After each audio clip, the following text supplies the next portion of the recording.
Il est 13h30 à Libreville au Gabon lorsque les agents de l'Agence gabonaise de sécurité alimentaire et ceux des services spéciaux font une descente inopinée dans les locaux de Faubert Gabon, une société de commerce de gros et de détail en alimentation. Surgelés, quincaillerie, matériaux de construction, ameublement et électroménager. Cette inspection a un seul objectif, s'assurer que les produits commercialisés ne sont pas avariés. La Gaza est ici suite à une alerte sanitaire donnée par les consommateurs sur les réseaux sociaux.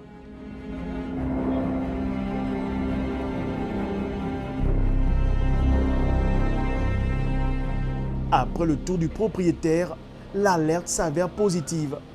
Dans le premier entrepôt perquisitionné se trouvent 33 tonnes de queue de buffle avariées, soit 1400 cartons de 20 kg chacun, dissimulés dans des emballages soigneusement rangés. Ici, c'est écrit queue de bœuf.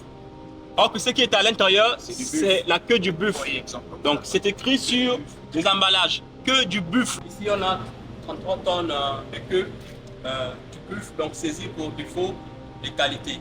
Le constat est alarmant et de nombreux consommateurs sont en danger. Tout de même, l'un des responsables de Faubert Gabon, trouvé sur les lieux, tente tant bien que mal de se justifier.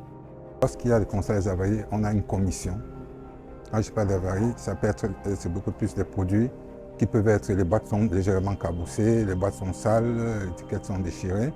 Les produits qui sont encore bons mais qui ne sont pas vendables.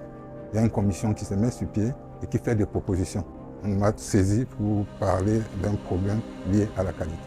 Après Faubert Gabon, Sofavin, où est fabriqué et mis en bouteille Coca-Cola, sera la deuxième étape de ce périple.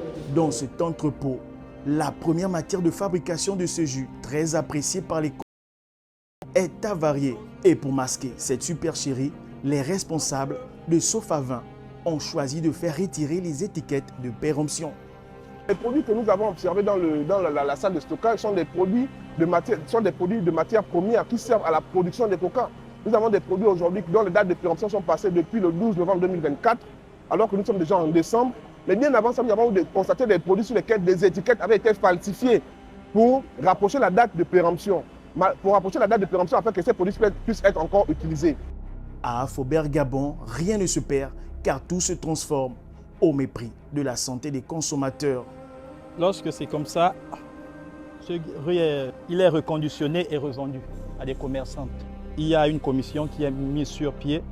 Cette commission est chargée de faire le constat en avarie. Une fois le constat fait, on casse le prix et les commerçantes peuvent venir tranquillement se ravitailler. Je détiens dans mes mains une facture indiquée avarie récupérable. Mais en réalité, ce sont des produits expirés que cet opérateur revend aux populations. Nous avons l'exemple de ces beurres emballés dans plusieurs sacs. Cet opérateur économique n'a jamais fait identifier ces avaries et indique sur les factures que ce sont des avaries récupérables. À ces nombreuses infractions se mêle l'insalubrité notoire et caractérisée qui force de suite l'Agence gabonaise de sécurité alimentaire à prendre des sanctions et procéder avec l'aide des agents des renseignements à des arrestations et à la fermeture provisoire des installations du groupe Faubert Gabon. Vous arrêtez les machines!